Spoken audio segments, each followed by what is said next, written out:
ಕಲಬುರಗಿ ಸಮೀಪದ ಪ್ರತಾಪದ ಕೇಸರಿ ಬೆಟ್ಟದಲ್ಲಿ 32ನೇ ಶ್ರಾವಣ ಮಾಸದ ತಪೋನಿಷ್ಠಾನ ಕಾರ್ಯಕ್ರಮ ಹಮ್ಮಿಕೊಳ್ಳಲಾಗಿದೆ. ಶ್ರೀಮದ ಉಭಯಾಚಾರ್ಯ ರತ್ನ ಬಾಲ ತಪಸ್ವಿ ದ್ವಿತೀಯ ಸಾಂಬ ಶಿವಯೋಗಿ ಶಿವಾಚಾರ್ಯರ 32ನೇ ಶ್ರಾವಣ ಮಾಸದ ತ್ರಿಕಾಲ ಇಷ್ಟಲಿಂಗ ಪೂಜಾನುಷ್ಠಾನವು ಆಗಸ್ಟ್ 13ರಿಂದ ಸೆಪ್ಟೆಂಬರ್ 12ರವರೆಗೂ ನಡೆಯಲಿದೆ ಎಂದು ಎನ್ಎಸ್ ಮಲ್ಲಿಕಾರ್ಜುನ್ ಸಾಮ್ರಾಟ್ ತಿಳಿಸಿದ್ದಾರೆ.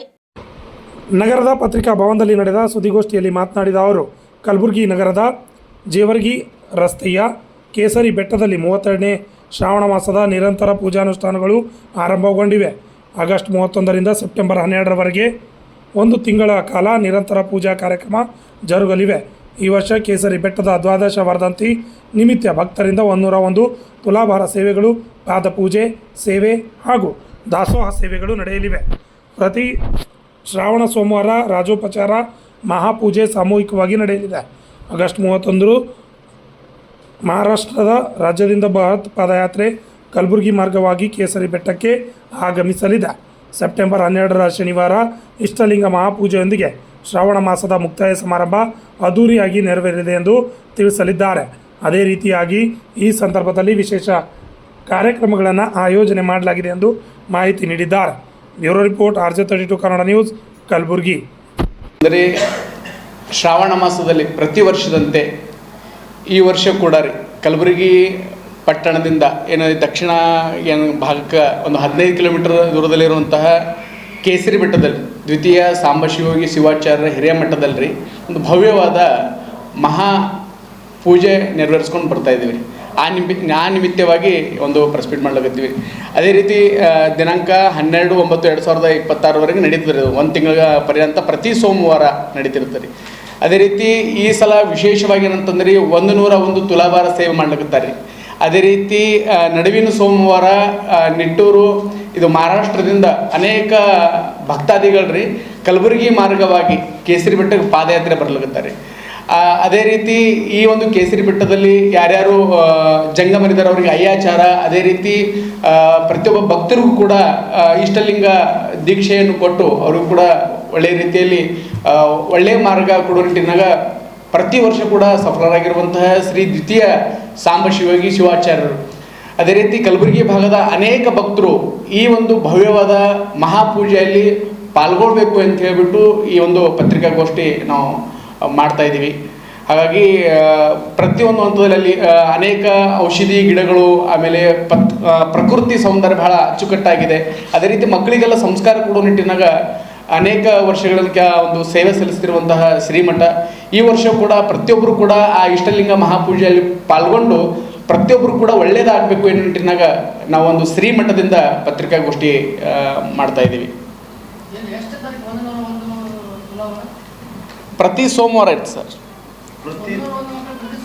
ಇಲ್ಲಿ ಟೋಟಲಿ 101 ಶ್ರಾವಣ ಮುಗಿಯವರೆಗೂ ರೀ. ಹಾಂ,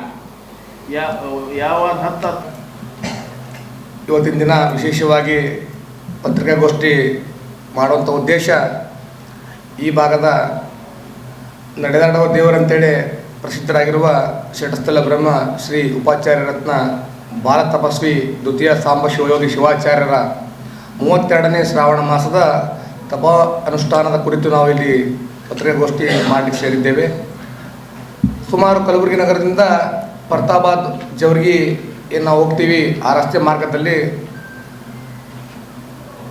ಸುಂದರವಾದ ಒಂದು ವಾತಾವರಣದಲ್ಲಿ ನಮ್ಮ ಒಂದು ಮಠವನ್ನು ಇರುವ ಕಾರಣ ಆ ಮಠದಲ್ಲಿ ಪ್ರತಿ ವರ್ಷ ಶ್ರಾವಣ ಮಾಸದ ನಿಮಿತ್ತ ಈ ವರ್ಷವೂ ಕೂಡ ಈಗಾಗಲೇ ಪ್ರಾರಂಭವಾಗಿ ಕಳೆದ 13/8/2026ರಿಂದ ಬರುವಂಥ 12/9/2026ರವರೆಗೂ ಒಂದು ತಿಂಗಳ ಕಾಲ ಪ್ರತಿನಿತ್ಯ ಇಷ್ಟಲಿಂಗ ಪೂಜೆ, ಪಾದಪೂಜೆ, ದಾಸೋಹ ಸೇವೆ ನಿರಂತರವಾಗಿ ಆ ಮಠದಲ್ಲಿ ಕಾರ್ಯಕ್ರಮ ನಡೀತಾ ಇದೆ. ಈ ಕಾರ್ಯಕ್ರಮದ ಅಂಗವಾಗಿ ಈ ಒಂದು ಶ್ರಾವಣ ಮಾಸದಲ್ಲಿ ಭಕ್ತಾದಿಗಳಿಂದ ಸುಮಾರು 101 ತುಲಾಭಾರ ಮಾಡುವಂಥ ಕಾರ್ಯಕ್ರಮ ಕೂಡ ಆಯೋಜಿಸಿದ್ದೇವೆ. ವಿಶೇಷವಾಗಿ ಈ ಒಂದು ಶ್ರಾವಣ ಮಾಸದ ನಿಮಿತ್ತ ಇದೇ ದಿನಾಂಕ 30/8/2026ರಂದು ನಾವು ನಮ್ಮ ಈ ಒಂದು ಶ್ರಾವಣ ಮಾಸದ ನಡುವಿನ ಸೋಮವಾರದಲ್ಲಿ ಕರಿತೀವಿ. ಮಹಾರಾಷ್ಟ್ರ ರಾಜ್ಯದಿಂದ ಸಾವಿರಾರು ಭಕ್ತರು ಪಾದಯಾತ್ರೆ ಮುಖಾಂತರ ಕಲಬುರಗಿ ನಗರ ಪ್ರವೇಶಿಸಿ ಕಲಬುರಗಿ ನಗರದಿಂದ ಭವ್ಯ ಮೆರವಣಿಗೆ ಮುಖಾಂತರ ಒಂದು ಕೇಸರಿ ಬೆಟ್ಟಕ್ಕೆ ಬರುವಂಥದ್ದು ವಿಶೇಷವಾಗಿದ್ದು, ಅದು ಕಲಬುರಗಿ ನಗರದಲ್ಲಿ ಶ್ರಾವಣ ಮಾಸದಲ್ಲಿ ಒಂದು ವಿಶೇಷ ಅಂತೇಳಿ ನಾವು ಈ ಸಂದರ್ಭದಲ್ಲಿ ಅನ್ಬೋದು.